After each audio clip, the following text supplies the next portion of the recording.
Hello and welcome. Let's talk about pancreatic carcinoma. Now, classification of the pancreatic neoplasms. It includes benign and malignant. Benign includes epithelial origin like papilloma, adenoma, or mixed epithelial cells like ductal acinar islets, or connective tissue origin like fibroma, leiomyoma, neurolymphoma, and fibrous histiocytoma. Vascular includes hemangioma, lymphangioma, and miscellaneous includes mixed epithelial connective tissue origin or uncertain histogenesis or others.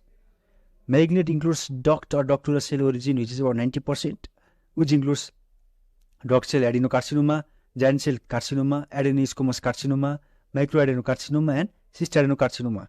Acinar cell origin, which is lesser than 1%, includes acinar cell carcinoma and cystadenocarcinoma. Connective tissue origin includes osteogenic sarcoma, leiomyosarcoma, hemangiopericytoma, and malignant fibrous histiocytoma. And uncertain histogenesis includes papillary and cystic neoplasm. Mixed type includes duct and islet cells, and unclassified. Miscellaneous includes osteogenic, lipo, or rhabdomyosarcoma. Now, clinical features.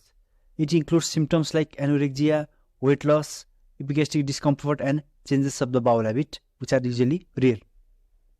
Signs includes cachexic patient, jaundice, palpebral liver and gallbladder, which is also known as Kurzweil's law, or mass in the epigastrium, ascites, metastatic lymph node in the neck, pelvic mass, which is due to intraabdominal metastasis.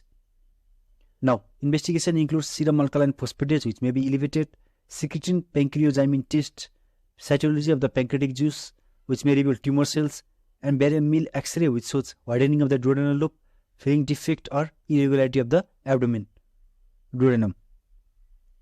Ultrasonogram of the hepatobiliary system and pancreas, CT scan, ERCP, and percutaneous biopsy, which may includes FNA or true-cut biopsy.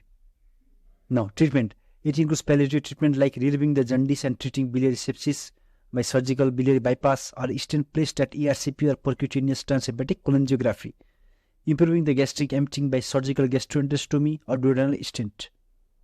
Pain relief by stepwise escalation of the analgesia, celiac plexus block, transthoracic splenectomy.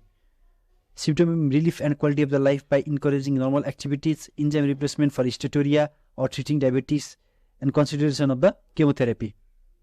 Now, surgical treatment includes preoperative management can be done, incision and exploration, and operation includes pancreatoduodenectomy, which includes Whipple's procedure, or distal pancreatectomy for carcinoma of the body and tail of the pancreas. End of the topic. It is the